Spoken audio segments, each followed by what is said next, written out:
Hello everyone, good morning. This is me Deepak Ranjan, जोहार झारखंड। मैं आज आपके लिए एक छोटे से क्लास लेकर आया हूं जो एक छोटे से टॉपिक के ऊपर है। वो है हमारा झारखंड का सामान्य परिचय, जिसमें आप झारखंड से जुड़े कुछ इम्पॉर्टेंट क्वेश्चन को हमेशा याद कैसे रखें या फिर हमेशा किन चीज़ों को याद रखना है, इस पर बात करेंगे। क्लियर है? ये क्लास उन सभी बच्चों के लिए या फिर उन सभी कैंडिडेट्स के लिए है जिन्होंने आप या फिर झारखंड पुलिस का प्रिपरेशन कर रहे हो या फिर एक्साइज कांस्टेबल का तैयारी कर रहे हो या फिर झारखंड से रिलेटेड कोई भी एग्ज़ाम की तैयारी अगर कर रहे हैं तो उसके लिए यह टॉपिक आपका बहुत ही ज़्यादा मददगार होने वाला है। तो टॉपिक को स्क्रॉल ना करें, टॉपिक को आगे ना बढ़ाएं, टॉपिक को शुरू से देखें और समझें आखिरकार हमें झारखंड से रिलेटेड किन किन क्वेश्चंस को हमेशा याद रखने की ज़रूरत है।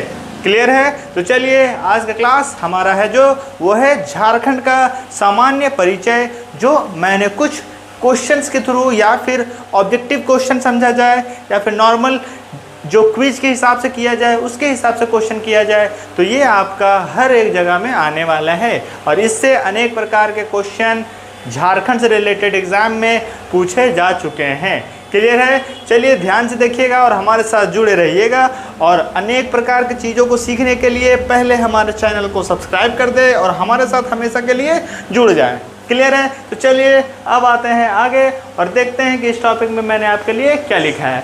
तो सबसे पहले टॉपिक जो है वो क्या है? झारखंड का सामान्य परिचय। मतलब हर एक किसी का छोटा सा इंट्रोडक्शन होता है। आज हम जो जानने वाले हैं वो है झारखंड का एक छोटा सा इंट्रोडक्शन। क्लियर है? ध्यान से सुनना है और क्लियरली देखना है। फोकस केवल आपका इस वीडियो पर होना चाहिए। क्लियर? ध्यान से देखिएगा। सबसे पहले मैंने लिखा राज्य का गठन। मतलब झारखंड राज्य का गठन कब हुआ? तो 15 नवंबर 2000 को। कब हुआ? 15 नवंबर 2000। ये राज्य का गठन कब और कैसे हुआ? तो 15 नवंबर 2000 को हुआ, जो बिहार राज्य से अलग होने के बाद हुआ। किससे हुआ? बिहार राज्य के अलग होने के बाद हमारा झारखंड क्रिएट हुआ, जो 15 नवंबर 2000 को बना। कब बना? 15 नवंबर 2000 ईस्वी को। अब आते हैं कि झारखंड राज्य में ये टोटल राज्य कितने हैं? टोटल राज्य हैं हमारे राज्य में टोटल जिले कितने हैं? 24। कितने हैं? 24 जिले हैं। इन 24 जिलों को सबसे पहले कितने प्रमंडल में बांटा है? 5 प्रमंडल में। ध्यान से देखिएगा, हमारा झारखंड राज्य का गठन 15 नवंबर 2000 को। हमारे राज्य में 5 प्रमंडल के अकॉर्डिंग टोटल जिले कितने हैं? 24, मतलब 24। और हर एक 24 जिले में अनेक क्षेत्रीय जगहों के हिसाब से जो टोटल पुलिस स्टेशन है वो कितने हैं? 427, मतलब 427 केवल थाना बना हुआ है जहां आप अपना नॉर्मल कंप्लेन लेकर जाते होंगे। अब आते हैं आगे, हमारे पास क्या है? अब आते हैं कि झारखंड राज्य के बाद झारखंड राज्य का राजधानी कौन है? सबसे प्रमुख वो है रांची। कौन है? रांची हमारा राजधानी। अब आते हैं राजधानी के बाद क्या है? टोटल झारखंड में अगर अनुमंडल देखा जाए तो टोटल अनुमंडल 45 है। कितने हैं? 45। और टोटल प्रखंड कितने हैं? 263। कितने हैं? 263 प्रखंड है। समझ में आ गया? अब एक बार और देखिएगा ध्यान से, झारखंड राज्य में 5 प्रमंडल, 24 जिले, थाना कितना? 427। उसके बाद अनुमंडल कितना? 45। उसके बाद प्रखंड कितना? 263। क्लियर? हर एक ऑब्जेक्टिव क्वेश्चन के थ्रू आप इसको नोट कर सकते हैं और अपना जीके को, झारखंड जीके को और भी बेहतर कर सकते हैं। अब आते हैं नेक्स्ट, राजधानी के बाद उपराजधानी। कौन सा राजधानी? उपराजधानी। उपराजधानी के नाम पर जो है वो है दुमका। कौन सा नाम है? दुमका। और प्रस्तावित किया गया है क्या कि कौन कौन से क्षेत्र आएंगे इसमें? मेदिनीनगर को भी लिया जाएगा, चाईबासा को लिया जाएगा और गिरिडीह को लिया जाएगा। क्लियर है? अब आते हैं नेक्स्ट और आगे, राज्य का विस्तार। आखिरकार राज्य कैसे फैला हुआ है और कितना डिस्टेंस में फैला हुआ है? क्लियर है? वो फैलाव को मैं बताता हूँ। राज्य का विस्तार जो है नॉर्थ से लेकर साउथ तक। क्लियर है? मतलब उत्तर से लेकर दक्षिण तक की जो लंबाई है मतलब डिस्टेंस है वो है टोटल 380 किलोमीटर। कितना है? 380 किलोमीटर। अब आप ध्यान से दीजिएगा कि राज्य का विस्तार नॉर्थ से लेकर साउथ तक। क्लियर? नॉर्थ से लेकर साउथ। नॉर्थ में कौन सा राज्य आता है झारखंड के आगे? तो नॉर्थ में आता है बिहार, और साउथ में कौन आता है? साउथ में आता है उड़ीसा। कौन आता है? उड़ीसा। मतलब नॉर्थ से लेकर साउथ तक झारखंड कंप्लीट करने में टोटल 380 किलोमीटर की दूरी तय करने पड़ेंगे। कितने दूरी तय करने पड़ेंगे? 380 किलोमीटर। उसके बाद आते हैं ईस्ट से वेस्ट तक, मतलब पूरब से पश्चिम तक की दूरी कितने हैं? 463 किलोमीटर। 463 किलोमीटर। क्लियर है? अब आते हैं आगे। आगे क्या है कि टोटल झारखंड, पूरा झारखंड राज्य का अगर क्षेत्रफल पूछा जाए तो उसे वर्ग किलोमीटर में दर्शाया जाएगा, और वो है टोटल 79 किलोमीटर और 714, मतलब 79,714 किलोमीटर। टोटल झारखंड का अगर क्षेत्रफल देखा जाए तो 79,714 वर्ग किलोमीटर हमारा पूरा झारखंड राज्य का क्षेत्रफल है। क्लियर है? झारखंड राज्य का क्षेत्रफल। अब आते हैं नॉर्म आगे। अब इसके आगे क्या है कि राज्य के महानगर, राज्य में जो महानगर है वो कौन कौन से है? तो टोटल महानगर राज्य में 3 है। कितने महानगर है? 3। वो 3 कौन कौन से हैं? धनबाद, क्लियर, जो कोयले की वजह से फेमस है, रांची जो हमारा राजधानी है, जमशेदपुर जो हमारा लौ इस्पात की वजह से फेमस है। क्लियर है? अब आते हैं आगे। आगे क्या है? हमारे झारखंड क्षेत्र में ग्रामीण क्षेत्र और हमारे झारखंड राज्य में शहरी क्षेत्र, इन दोनों को परसेंटेज के अकॉर्डिंग और किलोमीटर के अकॉर्डिंग भी बताया गया है। आप ध्यान से देखिएगा और सुनिएगा कि आखिरकार झारखंड राज्य स्पेशल किन वजह से फेमस है? झार और झाड़ियों के वजह से। मतलब कि यहाँ अधिक से अधिक शहर तो मिलने वाला नहीं है, तो क्या मिलेगा? गाँव। तो गांव मतलब कि आखिरकार झारखंड राज्य में सबसे ज़्यादा क्षेत्रफल किस में बटा हुआ है? तो गाँवों में। शहर तो नॉर्मल है और बहुत ही कम है। जो प्रमुख हैं वो तो आपको पता ही चल जाएगा। अब आते हैं गांव और शहर के क्षेत्रफल। टोटल झारखंड में अगर ग्रामीण क्षेत्रफल देखा जाए तो ग्रामीण क्षेत्रफल है 77,922 वर्ग किलोमीटर। कितना है? 77,922 वर्ग किलोमीटर, जो टोटल झारखंड का प्रतिशत में 97.75% केवल जनसंख्या कहाँ है? ग्रामीण क्षेत्रफल में। कहाँ है? ग्रामीण क्षेत्रफल में। अब आते हैं शहरी क्षेत्रफल। आखिरकार शहर कितना क्षेत्रफल में बैठा है और कितने किलोमीटर में बैठा है? तो है 1,792 किलोमीटर। 1,792 किलोमीटर में केवल क्या है? हमारा शहरी क्षेत्रफल फैला हुआ, मतलब झारखंड में शहर है उतने वर्ग किलोमीटर में फैले हुए। परसेंटेज में देखा जाए तो झारखंड राज्य के 100% में से 2.25% केवल क्या है? शहर है। बाकी 97.75 मतलब 97.75% क्या है? केवल ग्रामीण क्षेत्र का वर्ग किलोमीटर में बताया गया है। उसके बाद आते हैं, अगर देखा जाए तो झारखंड राज्य में टोटल गांव कितने हैं? 32,620 गांव। कितने हैं? 32,620 गांव। अब आप कौन से गांव में हैं तो वो आप हमें कमेंट करके बताइए, और कौन से जिला में है ये भी बता सकते हैं, कौन से अनुमंडल में ये भी बता सकते हैं। क्लियर है? ध्यान से।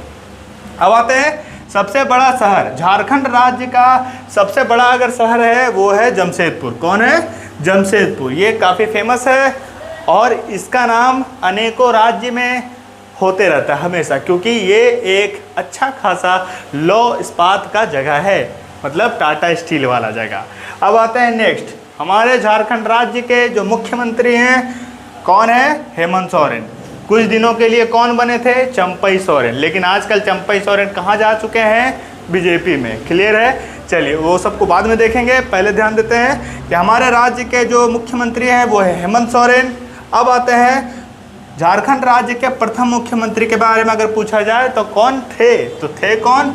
बाबूलाल मरांडी। कौन थे? बाबूलाल मरांडी। अब आते हैं नेक्स्ट क्या है? हमने मुख्यमंत्री जान गया हेमंत सोरेन, प्रथम मुख्यमंत्री बाबूलाल मरांडी। क्लियर? अब आते हैं राज्यपाल।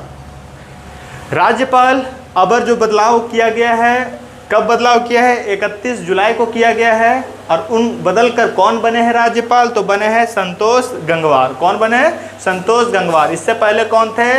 रमेश बैस। क्लियर है? हर एक चीज़ को ध्यान से सुनिएगा और नोट करना ना भूलिएगा। अब आते हैं नेक्स्ट क्या है, झारखंड राज्य में लोकसभा सीट। झारखंड राज्य में लोकसभा सीट कितने हैं, तो टोटल 14 है। कितना है, 14, जिसमें से एससी कैटेगरी के लिए 1 सीट, केवल 1 सीट, एसटी में टोटल 5 सीट, और जो अदर बच गए हैं उसके लिए टोटल 8 सीट। मतलब अगर लोकसभा सीट का अगर आप काउंटिंग करें तो टोटल कितना सीट है, 14। उसमें से एससी कैटेगरी 1, एसटी कैटेगरी के लिए 5, और जो अदर हैं वो जनरल जो भी है वो है 8। कितने हैं, 8। टोटल 14 लोकसभा सीट हैं। अब उसके बाद आते हैं हम विधानसभा सीट में। किसमें, विधानसभा सीट टोटल झारखंड में कितना है, तो 82, मतलब 82। उसके बाद 82 है। उसके बाद कौन सा, राज्यसभा सीट कितने हैं, तो वो है 6। सबसे पहले ध्यान से सुनिएगा, अगर लोकसभा सीट के बारे में पूछा जाए तो 14, क्लियर। विधानसभा सीट के बारे में पूछा जाए तो कितना, 82, और राज्यसभा सीट के बारे में अगर पूछा जाए तो टोटल 6, क्लियर। लोकसभा 14, विधानसभा 82 और राज्यसभा सीट 6, क्लियर है। आगे आते हैं, हमने आपको बताया था कि हमारे राज्य में 5 प्रमंडल है। इन सभी 5 प्रमंडल के नाम मैंने आपके लिए लिखा है, जो आपको प्रमंडल से भी जानने में मदद करेंगे। वो पहला प्रमंडल है दक्षिणी छोटा नागपुर प्रमंडल। कौन सा प्रमंडल, दक्षिणी छोटा नागपुर प्रमंडल। दूसरा है उत्तरी छोटा नागपुर प्रमंडल। तीसरा है पलामू प्रमंडल। चौथा है संथाल परगना प्रमंडल। और 5वां है कोल्हान प्रमंडल। कौन है, कोल्हान। अब ध्यान से सुनिएगा कि मैंने जितने भी पॉइंट्स आपको अभी बताया है, ये जेएसएससी के सिलेबस के अकॉर्डिंग ये झारखंड का परिचय तो है, लेकिन झारखंड से जुड़े अनेक प्रकार के एग्ज़ाम में इससे ऑब्जेक्टिव क्वेश्चन पूछा जाता है, क्लियर है। हेलो दोस्तों, जोहार झारखंड। आज का क्लास जो मैं बताने वाला हूँ वो है झारखंड से जुड़ी कुछ महत्वपूर्ण जानकारी। अब मैं ये भी बताना चाहूँगा कि आखिरकार झारखंड में किन चीज़ों को जानना है और क्या नहीं जानना है। तो सबसे पहले मैं आपको आज का जो वीडियो है उसका टॉपिक बताता हूँ, और वो जो टॉपिक है वो है हमारे राज्य जो झारखंड है उसका राजकीय चिन्ह। आखिरकार हमारा जो राज्य है वो कैसे पहचाना जाएगा, या फिर इसको कैसे दर्शाया जाएगा, या फिर मैप के अकॉर्डिंग, मतलब मानचित्र में, या फिर भारत के मानचित्र में हमारा झारखंड कौन से दिशा में है, या फिर किसके अगल बगल में है, और हमारे झारखंड का जो पहचान है किन चीज़ों से पहचान है, या फिर इसका कोई राजकीय चिन्ह है या नहीं है। इन सारे चीज़ों के बारे में आज के वीडियो में मैं बता रहा हूँ। ध्यान से देखिएगा। अगर आपको प्रॉपर तरीके से इसे याद रखना है हमेशा के लिए, तो चलिए कॉपी निकाल लीजिए और इसे लिखना शुरू कर दीजिए, क्लियर है। चलिए स्टार्ट करते हैं आज का क्लास, जो है हमारा झारखंड राज्य का पहचानने का तरीका, मतलब कि हमारा झारखंड राज्य का राजकीय चिन्ह। आखिरकार हम अपने झारखंड राज्य में किन चीज़ों के पाए जाने पर हमें गर्व होता है या नहीं होता है। चलिए अब वीडियो को आगे बढ़ाते हैं और देखते हैं आखिरकार हमने आपके लिए क्या लिखा है। ध्यान से सुनिएगा और अपनी नज़र को बिल्कुल नहीं हटाइएगा। चलिए आगे बढ़ते हैं। हमने लिखा है झारखंड राज्य के राजकीय प्रतीक मतलब आप इसको कैसे पहचान सकते हैं, कैसे पहचान सकते हैं, या फिर हमारा झारखंड राज्य का जो पहचान है वो किन चीज़ों के वजह से है, क्लियर है। तो चलिए देखते हैं। सबसे पहले जो सिंपल तरीके से होते हैं वो क्लियर है। सिंपल तरीके से क्या है क्या नहीं है उनके बारे में बताते हैं। वो है क्या, सबसे पहले हमने 4 चीज़ यहाँ नोट किया। वो क्या है, सबसे पहले है राजकीय वृक्ष, मतलब राजकीय पेड़। वो कौन है, वो है साल का पेड़। कौन सा पेड़, साल का वृक्ष। दूसरा है राजकीय पुष्प। कौन सा है, राजकीय पुष्प। वो कौन सा है, पलाश का। कौन सा, पलाश का। तीसरा क्या है, राजकीय पशु। हमारा राजकीय पशु कौन है, तो वो है हाथी। कौन है, हाथी। हाथी गौरव को दर्शाता है। अब आते हैं राजकीय पक्षी। वो कौन है, कोयल, जिसको बोला जाता है एशियाई कोयल। कौन सा कोयल, एशियाई कोयल। मैंने अभी आपको राजकीय चिन्ह में झारखंड का 4 चीज़ बताया। वो है राजकीय वृक्ष, राजकीय पुष्प, राजकीय पशु एंड राजकीय पक्षी। क्लियर है? जिसमें साल का पेड़, पलाश का फूल, हाथी जानवरों में और कोयल पक्षियों में। क्लियर है? अब आते हैं इसके आगे। इसके आगे क्या है कि अब झारखंड को किस तरीके से जाना जाएगा। तो झारखंड को जानने के लिए आखिरकार भारत देश में झारखंड कहाँ है, किसके अगल बगल में है, वो जानना ज़रूरी है।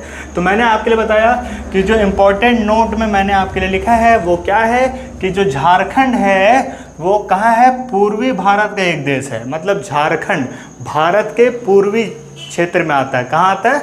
पूर्वी क्षेत्र में। इसीलिए मैंने लिखा कि झारखंड पूर्वी भारत का एक राज्य है। क्लियर है? अब आते हैं इसके आगे। अब जो झारखंड है ये कौन कौन से सीमा के थ्रू तय करेगा कि आखिरकार झारखंड राज्य के सीमा से जुड़े और कौन कौन से राज्य हैं। क्लियर है? अब आते हैं इसके आगे। सीमाएं मतलब हमारा बॉर्डर, किसका बॉर्डर? झारखंड का।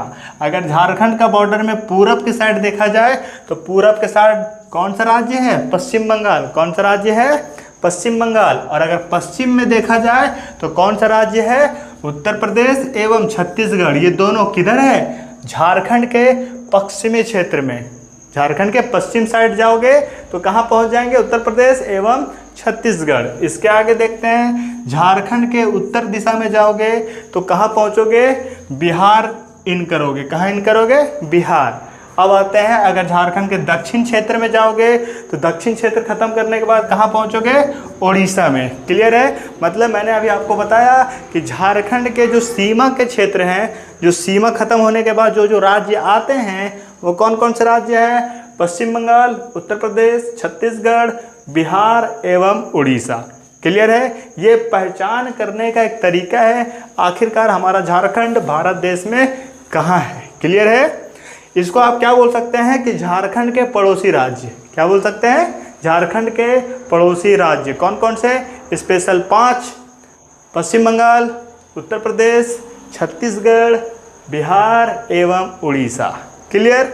आपका क्वेश्चन ये भी हो सकता है कि झारखंड राज्य के पड़ोसी राज्यों का नाम बताइए। उसमें से 2 रहे, 3 रहे, 5 का 5 रहे, तो आप उसका आंसर तब दे सकेंगे जब आपको पता होगा। क्लियर है? अब आते हैं आगे। आखिरकार और किस चीज़ की पहचान के बारे में जानना होगा जिससे हमें पता चलेगा कि झारखंड की भी एक विशेषता है। आते हैं आगे। लिखा हुआ है झारखंड का नया राज चिन्ह। क्या है? झारखंड का नया राज चिन्ह। तो मैं ये बता देता हूँ, हमारा झारखंड का जो नया राज चिन्ह बना है वो 2020 में बना है। कब बना है? 2020 में। 2020 से पहले हमारा झारखंड का जो राज्य चिन्ह था वो कौन से आकार का था? तो चतुर्भुज था। कैसा था? चतुर्भुज। लेकिन वर्तमान समय में जो हमारा झारखंड का राज्य चिन्ह है वो कैसा है? वो है हमारा वृत्ताकार। कैसा है? वृत्ताकार। तो चलिए अब डिस्कस करते हैं आखिरकार हमारे झारखंड राज्य के जो राज्य चिन्ह बनाए गए हैं आखिरकार उसमें किन चीज़ों को दर्शाया गया है। और अगर राज्य चिन्ह से जुड़े क्वेश्चन आएंगे तो आपको कौन से क्वेश्चन पूछा जा सकता है। क्लियर है? तो चलिए देखते हैं। सबसे पहले मैंने लिखा कि जो झारखंड का नया राज्य चिन्ह बनाया गया वो बनाया गया कब? 14 अगस्त 2020 को रांची के कौन से सभागार में? आर्यभट्ट सभागार में। कौन सा सभागार? आर्यभट्ट सभागार में बनाया गया। मतलब निर्माण करा गया, जिसको नए राज्य चिन्ह के रूप में अनावरण किया गया। माना अनावरण मतलब समझा गया कि सही है गलत है। इससे पूरे झारखंड की विशेषता तय होती है या नहीं होती है। क्लियर है? कब किया गया? तो 14 अगस्त 2020 को। इसके बाद 15 अगस्त 2020 को हमारा ये जो झारखंड का राज्य चिन्ह है वो प्रभावी हो गया। मतलब हर एक क्षेत्र में झारखंड का अगर राज्य चिन्ह बताया जाए तो वृत्ताकार का दिखाई देगा। अगर आपको अभी भी पता नहीं है कि झारखंड राज्य का राज्य चिन्ह कैसा है तो जाइए गूगल कीजिए और देखिए कि आखिरकार झारखंड राज्य का जो चिन्ह है वृत्ताकार है वो कैसा दिखाई देता है और उसमें क्या क्या है। तो क्या क्या है वो तो मैं ही बता दूंगा। क्लियर है? तो उसको जानने के लिए ध्यान से देखिए। क्या है? पहला, राज्य चिन्ह कैसा होगा? वृत्ताकार होगा। कैसा होगा? वृत्ताकार आकृति का, मतलब वृत्त के जैसा दिखेगा, मतलब गोलाकार दिखेगा। उसके आगे जो राज्य की प्रगति का प्रतीक है, जो हमारा वृत्ताकार जो हमने राज्य चिन्ह निर्माण कराया है वो किस चीज का प्रतीक है? तो प्रगति का। किसका? प्रगति का। इसके बाद वृत्ताकार में हरा रंग है। क्या है? जो हमारा राज्य का चिन्ह है वो हरा रंग है। उसका मतलब क्या होता है कि हमारे झारखंड राज्य की जो धरती है वो हरी भरी है। इस चीज को दर्शाने के लिए झारखंड राज्य का जो वृत्ताकार में कलर है वो कौन सा कलर है? हरा रंग का। क्लियर है? इसके बाद मैंने यहाँ लिखा भी है जो झारखंड की हरी भरी धरती को दर्शाता है। कौन सा कलर? तो हरा रंग। अब आते हैं इसके आगे। इसके आगे क्या है कि अगर आपको ये पूछा जाए कि आखिरकार हमारा झारखंड में अगर जो वाहन रजिस्टर होता है तो उसका नंबर किससे स्टार्ट होता है, तो हमने यहाँ लिखा कि वाहन पंजीकरण में हमेशा कौन सा नंबर आएगा, मतलब कौन सा लेटर आएगा? तो JH। हर राज्य का अपना अपना होता है, जैसे कि झारखंड का JH तो बिहार का BR। क्लियर है? इस प्रकार का अलग अलग राज्य के अपने अपने पंजीकरण के लिए अपना लेटर चूज करा होता है जो किससे रिलेटेड रहता है? तो झारखंड के नाम से रिलेटेड रहता है। क्लियर है? अब आप इसे ध्यान से देखिएगा। क्या है? वृत्ताकार की विशेषता। किस चीज़ की विशेषता? झारखंड राज्य की जो चिन्ह है, जो वृत्ताकार है, इसमें कौन सी विशेषताएं हैं? क्लियर है? यहाँ तक तो मैंने बताया कि आप इस तरीके से पहचान कर सकते हैं कि ये झारखंड है। क्लियर है? अब आगे बढ़ते हैं और देखते हैं क्या कि झारखंड राज्य का जो चिन्ह है वृत्ताकार है, इसकी कुछ विशेषताएं हैं या नहीं है। तो चलिए मैंने आपको विशेषताएं बताए हैं, वो विशेषता क्या है। सबसे पहले इसमें कितनी तरह का कितना वृत्त है ये जानना जरूरी है। तो टोटल वृत्त कितने? ध्यान से देखिएगा। टोटल वृत्त है हमारे पास 6 वृत्त है। कितने हैं? 6। मतलब इस एक वृत्ताकार के अंदर 5 अलग अलग और वृत्त हैं और हर वृत्ताकार में कुछ ना कुछ अलग चीज को डिनोट किया गया है। क्लियर है? अब क्या डिनोट किया गया वो आप यहाँ देखिएगा। सबसे पहला और जो सबसे ऊपरी वृत्त है उसमें क्या है? झारखंड सरकार का नाम है, मतलब झारखंड सरकार लिखा हुआ रहेगा या फिर इंग्लिश में गवर्नमेंट ऑफ झारखंड लिखा होगा। क्लियर है? ये पहले सबसे ऊपरी वृत्त में जो लिखा होगा वो ये होगा। इसके बाद क्या है? दूसरा वृत्त। दूसरे वृत्त में क्या नजर आएगा? 24 मतलब 24 हाथी दर्शाए गए हैं। कितने हाथी? गोल गोल करके उसमें 24 हाथी को दर्शाया गया है। उसके बाद तीसरे वृत्त में क्या दर्शाए गए हैं? 24 पलाश के फूल की। कौन सा फूल? पलाश का फूल, क्योंकि ये भी राज्य पहचान देता है तो ये भी राज्य का पहचान करता है। क्लियर है? तीसरे वृत्त में क्या नजर आया? 24 पलाश के फूल। उसके बाद चौथे वृत्त में क्या नजर आया? तो चौथे वृत्त में नजर आया हमें 48 नर्तक। नर्तक मतलब डांस करते कुछ लोग नजर आए, हाथ में ड्रम है, ढोलक है और नाचते हुए नजर आए, जो कौन सी चित्रकारी के थ्रू आते हैं? सौर चित्रकारी। कौन सी चित्रकारी? सौर चित्रकारी, जो हमारे झारखंड में रह रहे जनजातियों के थ्रू बनाया गया है। अब आते हैं हमारा जो अंतिम वृत्त है। अंतिम वृत्त में क्या है?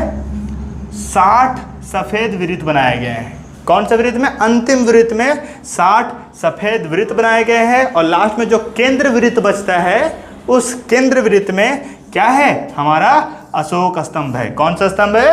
अशोक स्तंभ। क्लियर है? आपको यहाँ पता चल गया कि आखिरकार हमारे जो वृत्ताकार चिन्ह है जो झारखंड राज्य का है उसमें पहले वृत्त में झारखंड सरकार लिखा हो, सेकंड में 24 हाथियों को दर्शाया गया, तीसरे में 24 पलाश के फूल है, चौथे में 48 नृत्य करते हुए लोगों को दर्शाया गया है, पांचवें में 60 सफेद वृत्त दर्शाए गए हैं और अंतिम वृत्त जो लास्ट केंद्र बचता है उसमें अशोक स्तंभ को बताया गया। क्या? अशोक स्तंभ का चित्र दिखाया गया है। क्लियर है? तो अभी मैं आपको बताया कि आखिरकार अगर झारखंड राज्य को पहचानना हो तो पहचान करने के लिए किन बातों की जानकारी आपके पास होना आवश्यक है। क्लियर है? तो आज का क्लास केवल झारखंड राज्य की पहचान करने की नीति। क्लियर? चलिए आज की क्लास इतना ही। मैं Deepak Ranjan, thank you. Hello everyone, good morning. This is me Deepak Ranjan. आज का क्लास मैं जो बताने वाला हूँ वो है झारखंड और झारखंड के विभिन्न नाम। क्या? झारखंड और उसके अलग अलग नाम और वो नाम कौन से काल में लिया गया या रखा गया। क्लियर है? तो चलिए, आज मैं जो बताने वाला हूँ वो प्रॉपर झारखंड के केवल नाम पर ही रहने वाला है। ध्यान से देखिएगा और हमारे साथ जुड़े रहिएगा, क्योंकि अगर आपको झारखंड के बारे में जानना है तो इस वीडियो को पूरा देखना बहुत ही ज़रूरी है। तो चलिए स्टार्ट करते हैं और आगे देखते हैं। हेडिंग सबसे पहले मैंने जो आपके लिए लिखा वो हेडिंग क्या है? झारखंड का ऐतिहासिक परिचय। मतलब झारखंड को इतिहास के अकॉर्डिंग अगर देखा जाए तो झारखंड हमें क्या बतलाने का प्रयास करेगा। तो चलिए आगे देखते हैं क्या है। मैंने लिखा कि विभिन्न काल में, मतलब अलग अलग समय में, जैसे कि आज 2024 है, अकॉर्डिंग टू द ईस्वी देखा जाए तो हमारा 2024 है। इससे पहले अनेक नाम झारखंड के रखे जा चुके हैं। उन सभी नामों को कौन से समय में रखा गया, आज का क्लास केवल ये है। क्लियर है? जिसमें हम झारखंड के नामों को जानेंगे। किसको जानेंगे? झारखंड के विभिन्न नाम। अब आते आगे।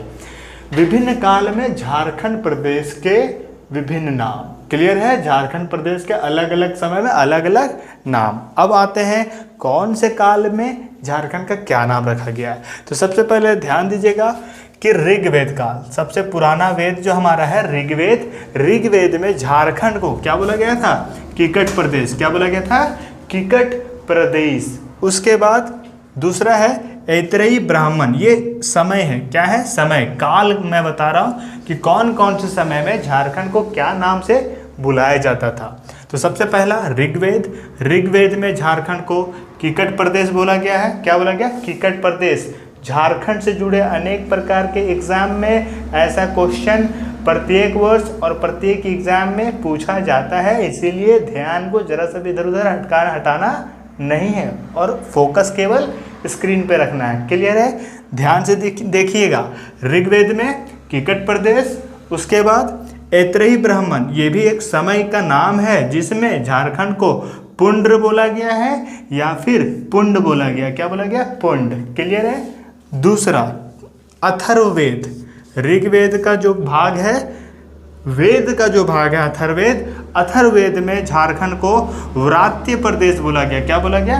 व्रात्य प्रदेश। इसके बाद वायु पुराण के समय में झारखंड को मुरंड बोला गया। क्या बोला गया है? मुरंड। इसके बाद विष्णु पुराण में मुंड बोला गया है। क्या बोला गया है?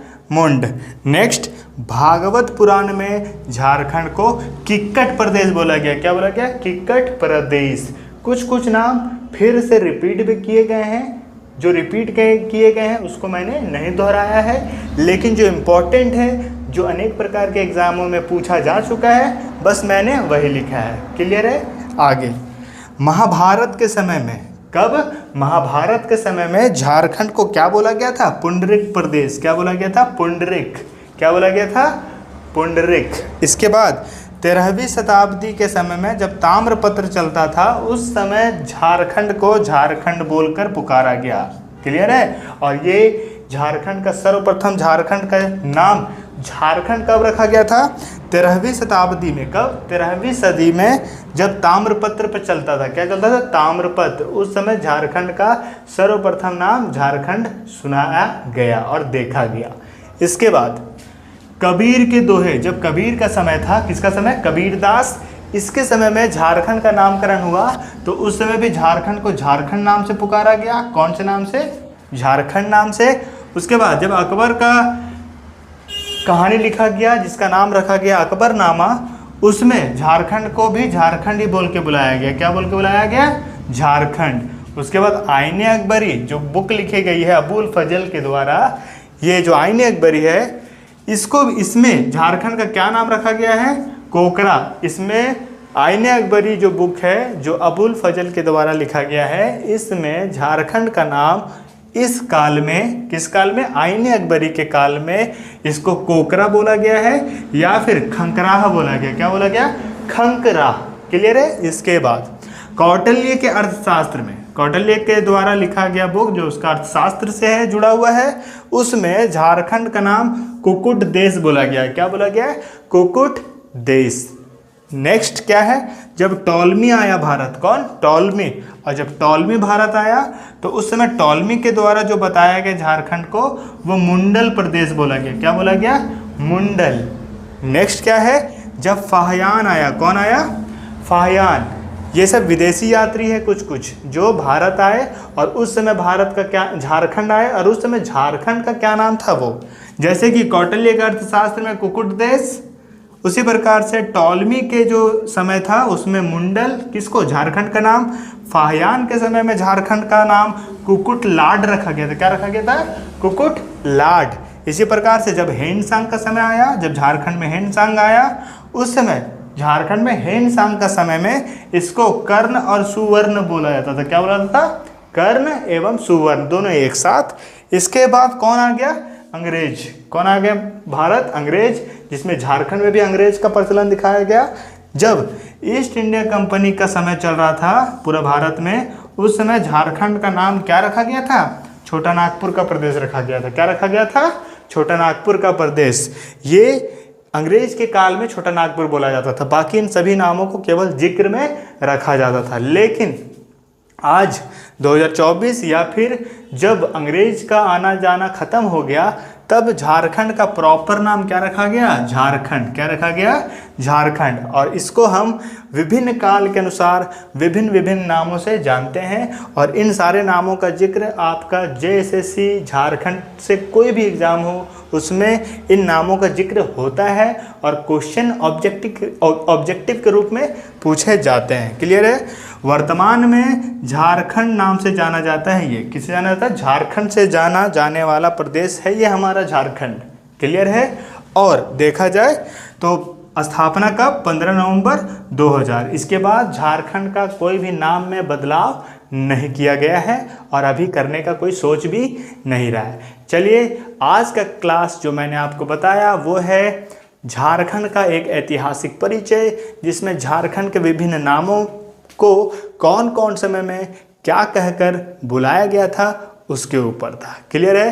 तो अगर आपको यह वीडियो पसंद आया हो तो हमारे वीडियो को लाइक करें, कुछ अच्छा कमेंट करें, हमारे चैनल को सब्सक्राइब करें और अपने सारे दोस्तों के साथ शेयर करें। Thank you. मैं Deepak Ranjan. Hello everyone, good morning, this is me Deepak Ranjan. आज का क्लास स्टार्ट करने से पहले मैं उन सभी से कहना चाहता हूं कि जो लोग हमारे चैनल में पहली बार आए हैं वो पहले हमारे चैनल को सब्सक्राइब कर दें, जिससे मैं उन तक अपने अनेक प्रकार के वीडियो जो GS का या फिर किसी प्रकार का भी हो उन तक पहुंचा सकूं। ठीक है? इससे पहले आप हमारे वीडियो को आगे लेकर जाएं, आप हमारे चैनल को सबसे पहले सब्सक्राइब कर दें और हमारे साथ हमेशा के लिए जुड़ जाएं। तो चलिए मैं बताता हूं आज का क्लास आखिरकार किस मुद्दे पर होने वाली है। तो आज का क्लास जो मैंने आपके लिए रखा है वो है झारखंड से रिलेटेड। किससे रिलेटेड? झारखंड से रिलेटेड। और झारखंड के एक विशेष समय, आखिरकार कौन से समय में झारखंड को किस तरीके से या फिर उस काल क्रम में झारखंड में क्या होता था या फिर क्या नहीं होता था। क्योंकि हम लोग जानते हैं कि जो हमारा जीवन है, मनुष्यों का जो जीवन है, वो शुरुआती अगर देखा जाए तो अनेक प्रकार के जीवों से स्टार्ट होता है, जैसे कि वानर, चिंपैंजी, जैसे बोला था कि बंदरों जैसा। तो आज लोग कहते हैं ऐसा, लेकिन क्या ऐसा था? नहीं था। ये काल क्रम के अनुसार हमें आज जानने को मिलेगा। अगर आपको प्रॉपर तरीके से सब चीज़ जानना है तो हमारे साथ वीडियो के अंत तक जुड़े रहें और अनेक प्रकार के टॉपिक, अनेक प्रकार के क्वेश्चन ज़रूर आपको सीखने को मिलेगा। क्लियर है? तो चलिए स्टार्ट करते हैं आज का क्लास जो है प्रागैतिहासिक काल में। प्रागैतिहासिक काल में झारखंड, कौन सा काल में? बहुत प्राचीन समय में आखिरकार झारखंड जो है वो समय समय से क्या क्या बताने का प्रयास कर रहा है। आगे बढ़ते हैं और देखते हैं इस वीडियो में क्या है। हमने हेडिंग लिखा है प्रागैतिहासिक काल में झारखंड। कौन सा राज्य? झारखंड राज्य। क्लियर है? ये हर उस बच्चे के लिए, हर उस एस्पिरेंट के लिए बहुत ही ज़्यादा आवश्यक वाला वीडियो है, जो जेएसएससी झारखंड से जुड़े अनेक एग्ज़ामों का तैयारी कर रहे हैं।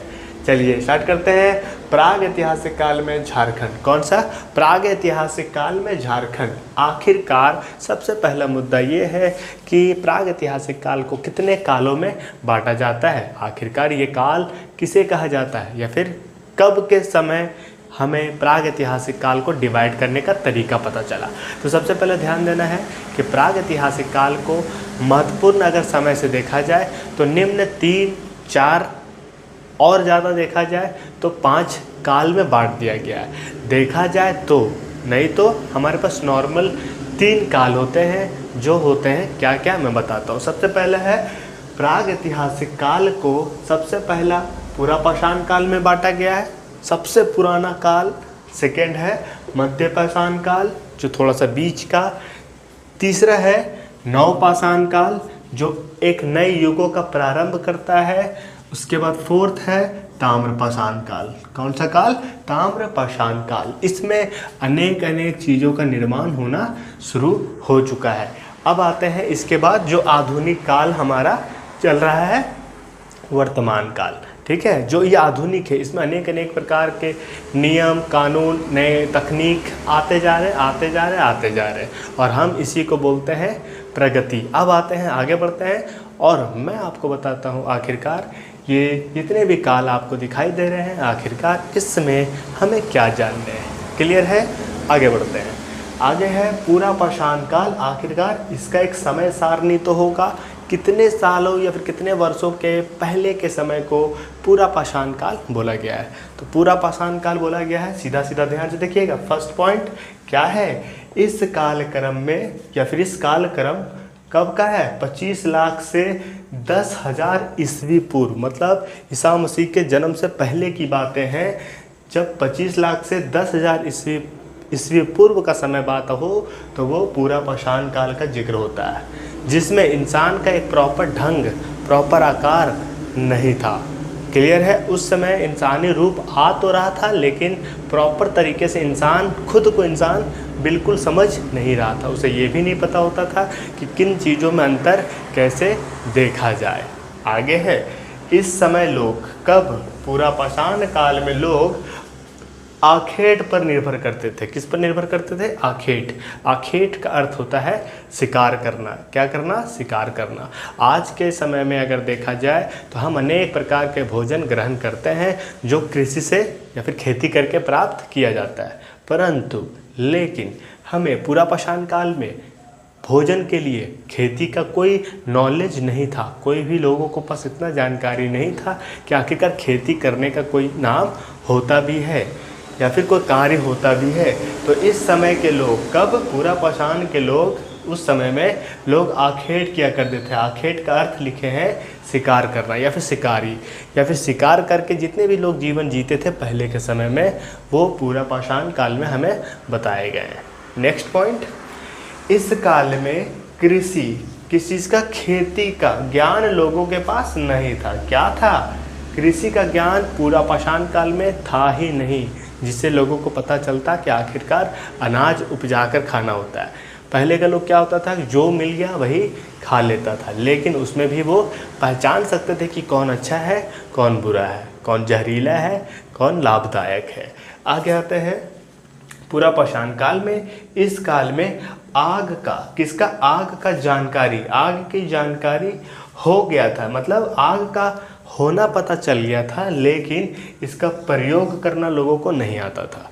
जैसे कि हमें मालूम है कि प्राचीन समय में, मतलब आदि मानव के समय में, आप बहुत सारी किताबों में, वीडियो में देखे होंगे कि आदि मानव लोग क्या करते थे, पत्थर को पत्थर से टकरा कर चिंगारी निकालने का प्रयास करते थे, और वो सूखा घास, सूखा भूसा, ये सब चीज़ जो होता था उस पर आग लगाकर अपना कुछ भी तैयार करते थे। परंतु ये जो हमारा पुरापाषाण काल है, इसमें आग का जिक्र तो किया गया है, जानकारी दिया गया है, परंतु उसका प्रयोग करने का जानकारी नहीं दिया गया कि आखिरकार पुरापाषाण के समय में आग का इस्तेमाल या फिर आग का कैसे यूज किया जाए, ये बताया गया हो। इसमें कोई भी आग का सही इस्तेमाल नहीं बताया गया। आगे आते हैं कि आखिरकार झारखंड में पूरा पाषाण काल से जुड़े कुछ स्थान है या नहीं है। तो झारखंड में इस काल के, कौन से काल का, पूरा पाषाण काल का अवशेष प्राप्त वाले जो स्थान है वो है हजारीबाग, बोकारो, रांची, देवघर, पश्चिमी सिंहभूम एंड पूर्वी सिंहभूम। और बहुत सारे हैं जो स्पेशल है वो मैंने यहाँ आपको बता दिया। इस हजारीबाग, बोकारो, रांची, देवघर, पश्चिमी सिंहभूम एंड पूर्वी सिंहभूम से हमें पूरा पाषाण काल से कौन से अवशेष प्राप्त होते हैं? तो हमें पत्थर से बने औजार प्राप्त हुए हैं। क्या बने? पत्थर से बने औजार। आज के समय में तकनीक इतना बढ़ गया है, टेक्नोलॉजी भी इतना बढ़ गया है कि आपके पास अनेक प्रकार के हथियार उपलब्ध हैं। आपके पास नहीं तो हमारे भारत, वर्ल्ड में उपलब्ध तो बहुत सारे हथियार हैं जो तकनीकी लेवल पे बहुत ही ज़्यादा डेवलप है। अब आते हैं इस समय की बात कहा जाए तो इस समय जितने भी हथियार हुआ करते थे वो हुआ करते थे पत्थर से बने। कुछ भी काटना हो, किसी को मारना हो, जानवर को मारना हो तो हर समय पत्थर के नुकीले हथियार बनाकर किया जाता था। क्योंकि आज के समय में जानवरों का शिकार करने के लिए अनेक प्रकार के क्या हथियार आ चुके हैं। पहले के समय में शिकार करने के लिए केवल पत्थर का हथियार बनाकर शिकार किया करते थे। अब आते हैं, आगे बढ़ते हैं और दूसरा काल सारणी पढ़ते हैं। वो क्या है? मध्य पाषाण काल। कौन सा काल? मध्य पाषाण काल। आखिरकार इसका कालक्रम क्या है? तो 10,000 से 4,000 ईस्वी पूर्व का समय को मध्य पाषाण काल बोला गया है। इस काल में, कौन से काल में? मध्य पाषाण काल में हमें पशुपालन का जिक्र बताया गया। क्योंकि क्या बताया गया है कि मध्य पाषाण के लोग पशु पालने का कार्य करते थे। क्या करते थे? पशु पालने का। क्योंकि पहली बात तो ये कि पूरा पाषाण काल में ये लोगों को नहीं पता चलता था कि कौन सा जानवर कमज़ोर और कौन सा जानवर बहुत ही ज़्यादा शक्तिशाली है। लेकिन मध्य पाषाण काल में ये जानकारी हुआ और लोगों को ये पता चल गया कि कौन से जानवरों को पालना चाहिए और कौन से जानवरों को नहीं पालना चाहिए। वर्तमान समय में भी अनेक प्रकार के पशुपालन किए जा रहे हैं। किस काल में पशुपालन का जिक्र हुआ है? मध्य पाषाण काल में। परंतु पूरा पाषाण काल में पशुपालन का जिक्र नहीं हुआ है, केवल आखेट का जिक्र हुआ है। अब आते हैं आगे कि झारखंड में इस काल से प्राप्त अवशेष कुछ निम्न स्थान से प्राप्त हुए हैं। कौन कौन से? वो पुराने स्थान हैं जो मध्य पाषाण काल के समय में था झारखंड में। वो कौन है? पलामू, दुमका, धनबाद, रांची, पश्चिमी सिंहभूम एवं पूर्वी सिंहभूम। इन सारे जगहों से हमें क्या प्राप्त होता है? तो पशु पालने का जिक्र। क्या पर पता चलता है? पशु पालने का जिक्र। कैसे पता चलता है? अभी जानवरों को जहाँ बांध कर रखते हैं, अनेक प्रकार का ढांचा, अनेक प्रकार के खाने के लिए उसके बर्तन, अलग अलग तरीके के मिट्टी के बर्तन, बड़े बड़े पत्थर के बर्तन बनाए जाते थे। आज भी वो किया जा रहा है। जानवरों को खाना आप अपने घर के थाली प्लेट में तो देते नहीं है, उसके लिए अलग अलग तरह का बर्तन रखा जाता है। उन सारे चीज़ों का साक्ष्य हमें कहाँ से मिलता है? मध्य पाषाण काल के समय से हमें झारखंड के इन सारे जगहों से मिलता है, जिसमें पलामू, दुमका, धनबाद, रांची, पश्चिमी सिंहभूम एवं पूर्वी सिंहभूम शामिल है। अब आते हैं आगे। आगे ध्यान से देखिएगा, क्या है? नवपाषाण काल। नवपाषाण काल का समय है 10,000 से 1,000 ईस्वी पूर्व। कितना? 10,000 से 1,000 ईस्वी पूर्व। यहाँ कन्फ्यूजन आपको बिल्कुल सर नहीं लाना है कि मध्य पाषाण काल में 10,000 से 4,000 था, लेकिन नवपाषाण में भी 10,000 से 1,000 है। ध्यान देना है, यहाँ केवल 4,000 लिखा गया है या 1,000 लिखा गया है। जितना आगे आते जाओगे उतना नज़दीक समय में आप आते जाओगे। ये जितना पीछे रहेगा वो उतना पुराना कहलाएगा। 10,000 से लेकर 1,000 तक है तो वो नवपाषाण काल के अंतर्गत आएगा। किसके अंतर्गत आएगा? नवपाषाण काल के अंतर्गत। इस काल में, कौन से काल में? नवपाषाण काल में कृषि की शुरुआत हो चुका है। किसका शुरुआत हो चुका है? कृषि। लोगों को पता चल चुका है कि आखिरकार कृषि कैसे करना है और कृषि का इस्तेमाल से हम अपना जीवन यापन कैसे कर सकते हैं। वो कब पता चला? नवपाषाण काल में। इस काल से आग का, किसका? आग का। ध्यान से देखिएगा, इस काल में, कौन से काल में? नवपाषाण काल में आग का सही प्रयोग हमें पता चलता है। क्या पता चलता है? कि आग का सही इस्तेमाल कैसे किया गया हो। अब झारखंड से कुछ अवशेष प्राप्त क्षेत्र हैं जहाँ से नवपाषाण काल के अवशेष प्राप्त हुए हैं। वो है पश्चिमी सिंहभूम एवं पूर्वी सिंहभूम और रांची और लोहरदगा। कौन सा? लोहरदगा। अब आते हैं क्या कि नवपाषाण काल में जो हमारे झारखंड के कुछ क्षेत्र आए हैं जिसमें कुछ अवशेष प्राप्त हुए हैं, उसमें पश्चिमी एवं पूर्वी सिंहभूम, रांची एवं लोहरदगा शामिल है। अब आते हैं आगे जो है ताम्रपाषाण काल। कौन सा काल? ताम्रपाषाण काल। ये ताम्रपाषाण काल से समझ में आता है कि किसी अनेक प्रकार के निर्माण, अनेक प्रकार के धातु का इस्तेमाल किया जाता हो। सबसे पहले कालक्रम देखते हैं ताम्रपाषाण का। वो है 4000 से 1000 ईस्वी पूर्व का जो समय है वो है ताम्रपाषाण काल। ताम्रपाषाण काल में हमें हड़प्पा सभ्यता का जिक्र मिलता है। क्या मिलता है? हड़प्पा सभ्यता का जिक्र। और हड़प्पा सभ्यता से पहले का भी और हड़प्पा सभ्यता के बाद के भी। हड़प्पा सभ्यता से भी पहले अनेक प्रकार के बड़े बड़े सभ्यता रहते थे, जैसे कि मेसोपोटामिया सभ्यता, मिस्र सभ्यता, ये अनेक प्रकार के सभ्यता हड़प्पा से पुराना बताया गया है। क्लियर है? लेकिन हड़प्पा सिंधु सभ्यता के अंतर्गत आता है। दोनों काल में रखा गया किसको? ताम्रपाषाण को। 4000 से 1000 ईस्वी पूर्व बताया गया है हड़प्पा सभ्यता को, और हड़प्पा सभ्यता से पहले के समय को भी और हड़प्पा सभ्यता के बाद के समय को भी। इस काल में तांबा का उपयोग नजर आने लगा। कौन से काल में? ताम्रपाषाण काल में। ध्यान से देखिएगा, ताम्रपाषाण काल में क्या उपयोग हुआ? तांबे का। किसका? तांबे का। अब आते हैं कि क्वेश्चन ध्यान से देखिए क्या लिखा हुआ। मानव द्वारा प्रयोग की गई प्रथम धातु कौन सा था? तो तांबा था। क्या था? तांबा। मानव अगर किसी भी धातु का सबसे पहले इस्तेमाल किया होगा तो वो कौन सा किया है? तांबे का इस्तेमाल। क्लियर है? कहीं का भी, मैं केवल भारत नहीं बोल रहा हूँ, मैं पूरा झारखंड, पूरा वर्ल्ड बोल रहा हूँ, जिसमें जब मानव एक प्रगति में आ गया तब बताया गया कि मानव द्वारा सबसे पहले जो धातु का प्रयोग किया गया वो तांबे। क्या था? तांबा। आते हैं नेक्स्ट। झारखंड में इस काल के केंद्र बिंदु सिंहभूम को माना गया है।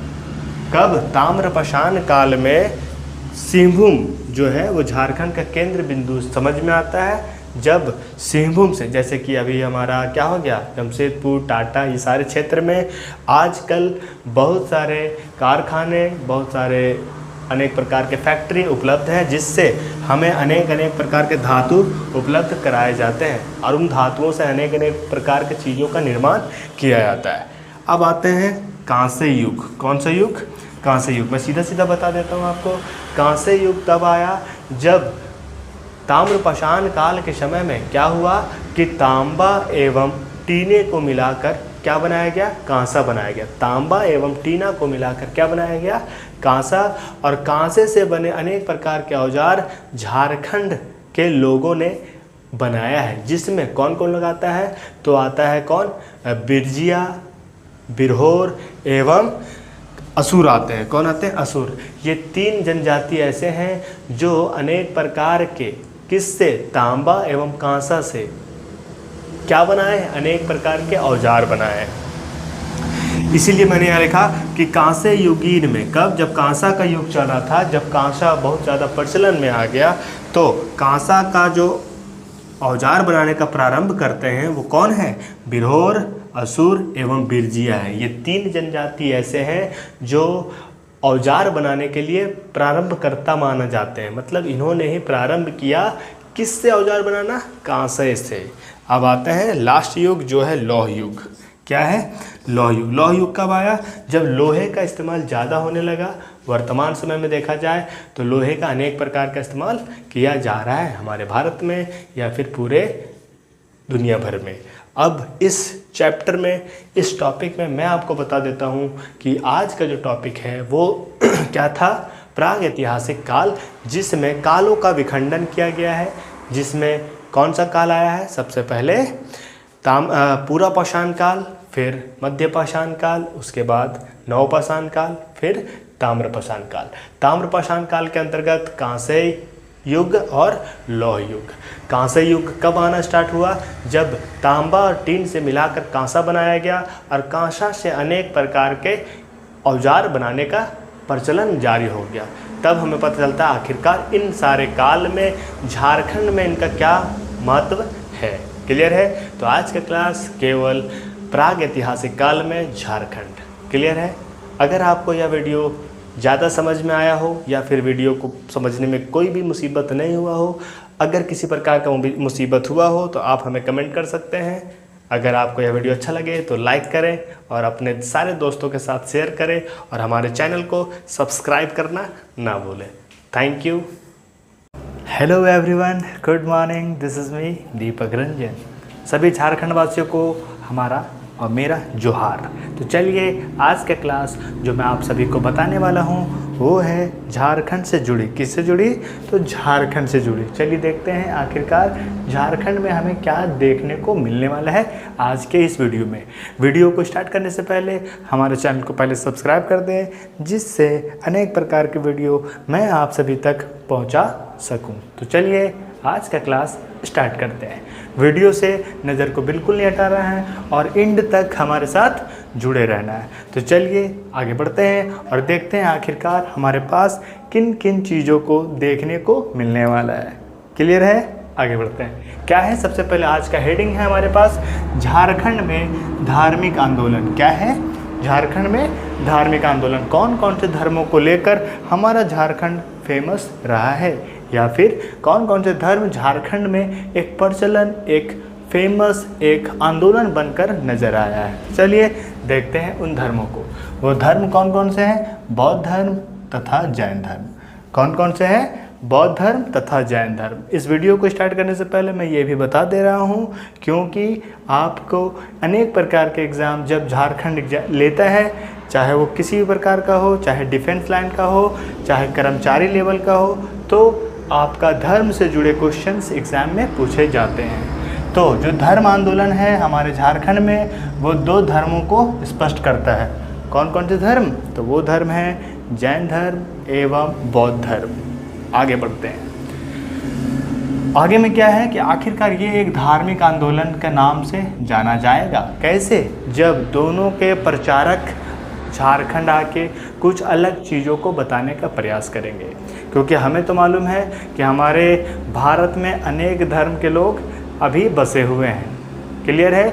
लेकिन अब हमें जानना है कि आखिरकार झारखंड में जो धार्मिक आंदोलन हुआ वो किन दो धर्मों का नाम लेकर या फिर किसके बारे में बताया जा रहा है।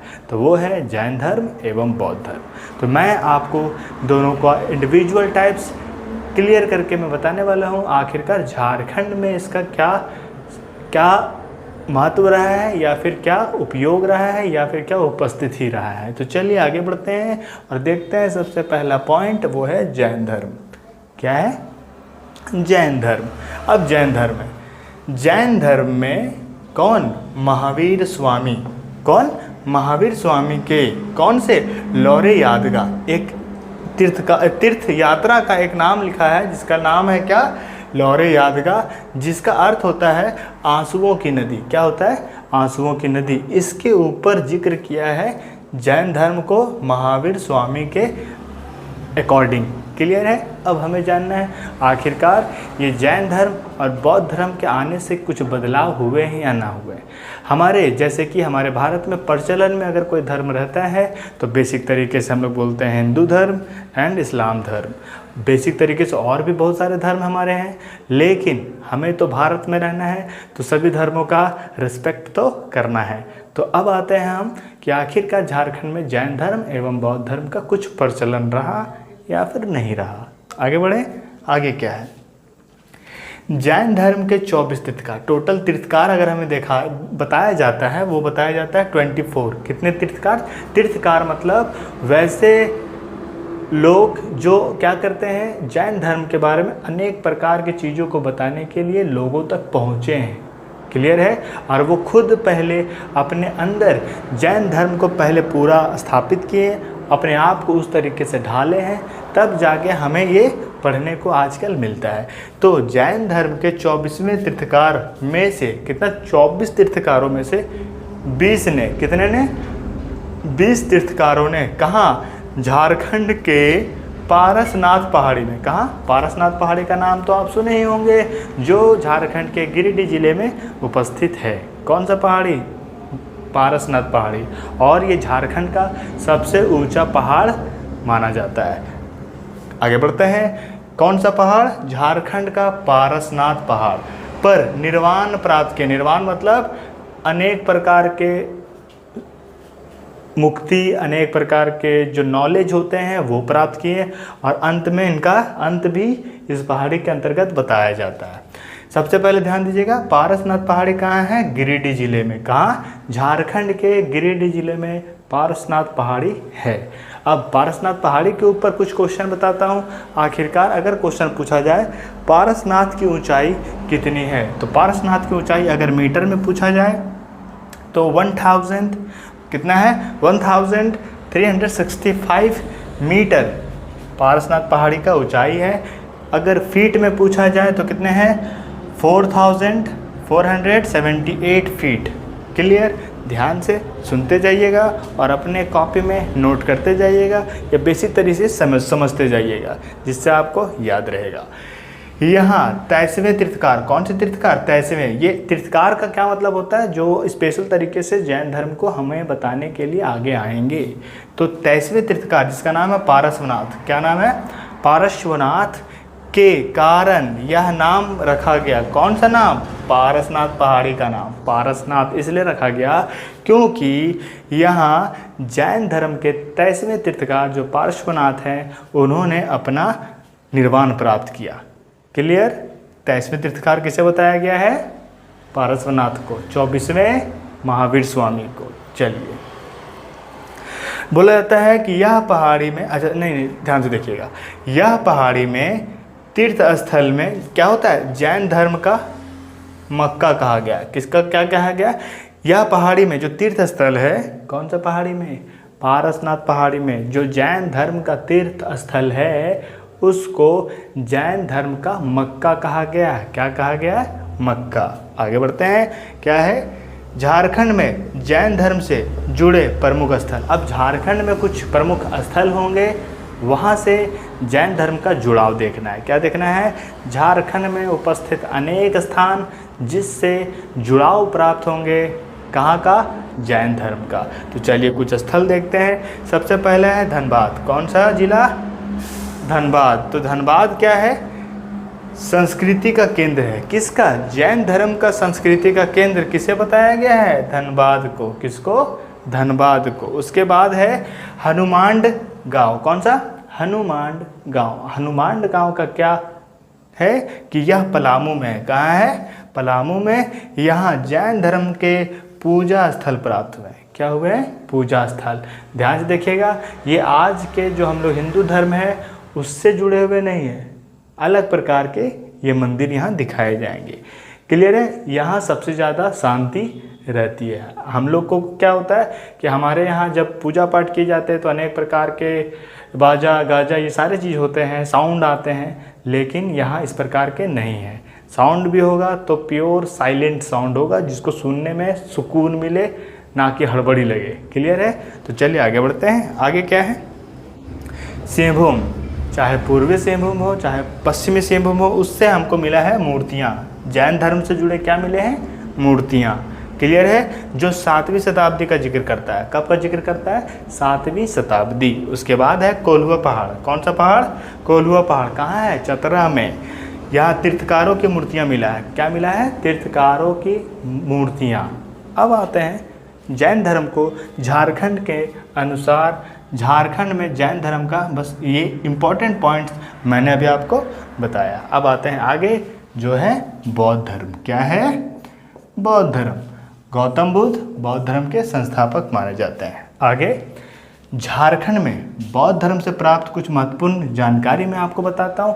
सबसे पहले कुछ प्रमुख स्थल है, वो है मूर्तिया गांव। कौन सा गांव?